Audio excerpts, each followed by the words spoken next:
hari jadi kota Surabaya ditetapkan, yaitu pada tanggal 31 Mei 1293. Hari itu sebenarnya merupakan hari kemenangan pasukan Majapahit yang dipimpin Raden Wijaya terhadap serangan pasukan Mongol.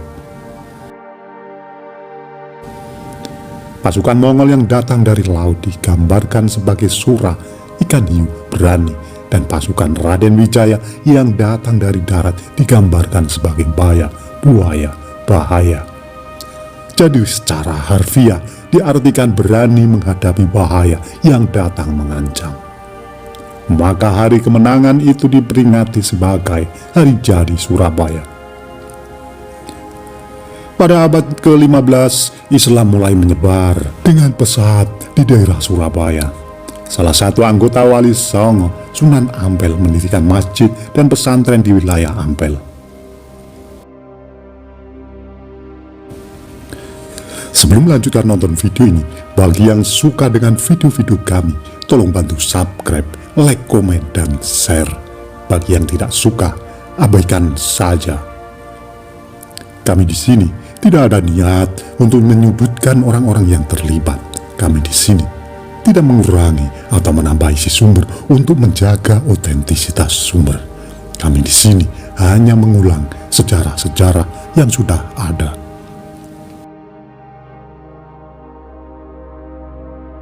Tahun 1530, Surabaya menjadi bagian dari Kerajaan Demak.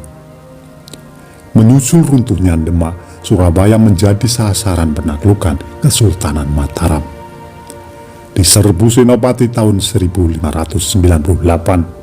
diserang besar-besaran oleh Penembahan Seda Ingkrapya tahun 1610, dan diserang Sultan Agung tahun 1614.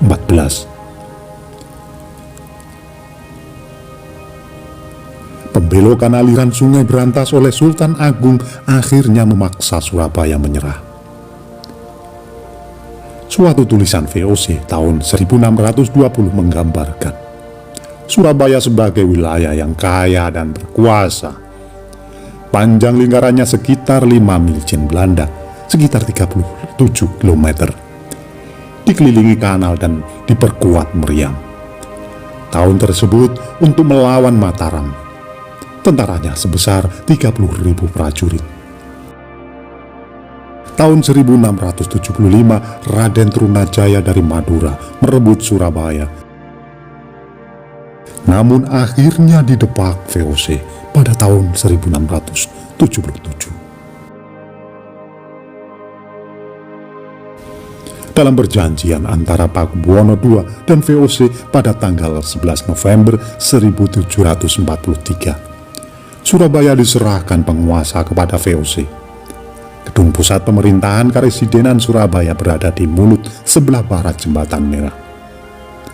Jembatan inilah yang membatasi pemukiman orang Eropa waktu itu, yang ada di sebelah barat jembatan dengan tempat pemukiman orang Tionghoa, Melayu, Arab, dan sebagainya, yang ada di sebelah timur jembatan tersebut hingga tahun 1900-an. Pusat kota Surabaya hanya berkisar di sekitar Jembatan Merah saja. Era kolonial. Pada masa Hindia Belanda, Surabaya berstatus sebagai ibu kota Karesidenan Surabaya, yang wilayahnya juga mencakup daerah yang kini wilayah Kabupaten Gresik, Sidoarjo, Mojokerto, dan Jombang. Pada tahun 1905, Surabaya mendapat status kota madya. Pada tahun 1926, Surabaya ditetapkan sebagai ibu kota Provinsi Jawa Timur. Sejak saat itu, Surabaya berkembang menjadi kota modern terbesar kedua di Hindia Belanda setelah Batavia. Sebelum tahun 1900, pusat kota Surabaya hanya berkisar di sekitar Jembatan Merah saja. Pada tahun 1910, fasilitas pelabuhan modern dibangun di Surabaya, yang kini dikenal dengan nama Pelabuhan Tanjung Perak. Sampai tahun 1920-an, tumbuh permukiman baru seperti daerah Darmo, Gubeng, Sawahan, dan Ketabang.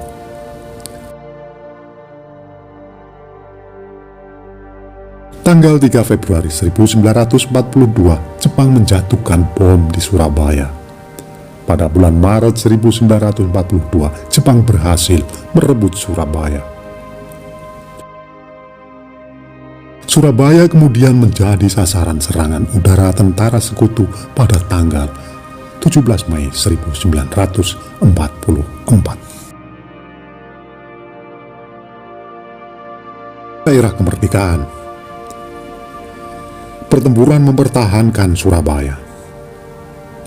Setelah Perang Dunia II usai pada 25 Oktober 1945, 6.000 pasukan Inggris India yaitu Brigade 49 Divisi 23 yang dipimpin Brigadier Jenderal Albert Whitten Seton Malabi